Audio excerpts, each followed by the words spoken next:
ABC Connecticut's first alert weather. Connecticut's most accurate forecast, certified by Weather Ring.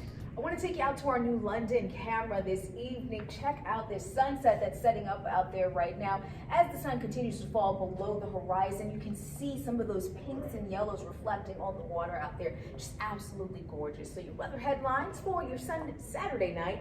We've got a frosty Sunday morning on the way, and that's away from the shoreline. We'll talk about that frost advisory once again.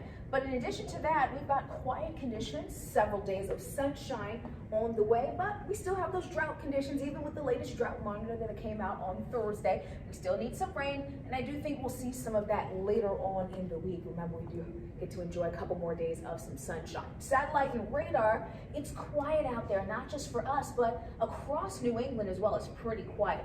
Clear and frosty for tonight. Temperatures cooling down into the 30s. Immediate shoreline communities, not so much 30s, more so the lower 40s, but still on the chilly side.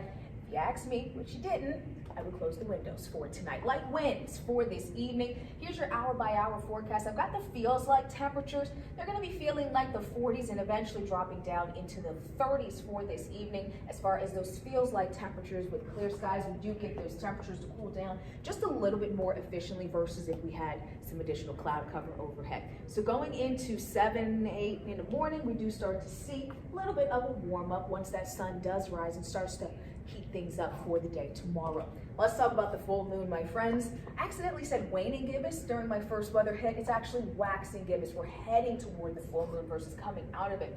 And for this month, it's called the Hunter's Moon. Hunters would prep for the upcoming winter. It's also known as the travel moon or the dying grass moon. And that will peak tomorrow at about 4:54, but it'll appear full for tonight and tomorrow night as well. So go ahead, take a photo of the full moon tonight. Maybe you'll see it on the 11 o'clock news. High temps for tomorrow, we're getting back into the 50s and 60s. Sunny and cool winds, 5 to 10 miles an hour. Apple picking, because again, it's fall in New England. Get out and enjoy it. By about 9 a.m., we'll have temps in the 40s, 50s by noon, and low 60s by 3 p.m. Wall-to-wall sunshine, maybe a few clouds mixing in during the day tomorrow. As far as the chance for precip, I did mention later in the week, Thursday into Friday. That's what we're going to be watching for, our next chance for some rain. And here's a check on the exclusive 10-day forecast. We'll keep that sunshine in the forecast till about Wednesday. I do think increasing clouds on Wednesday ahead of Thursday and Friday's rain chance. You do see those temps getting closer to the upper 60s, closer to 70 degrees.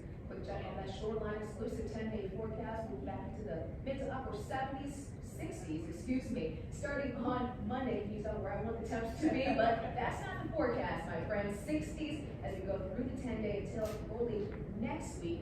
So it looks like we'll have 50s.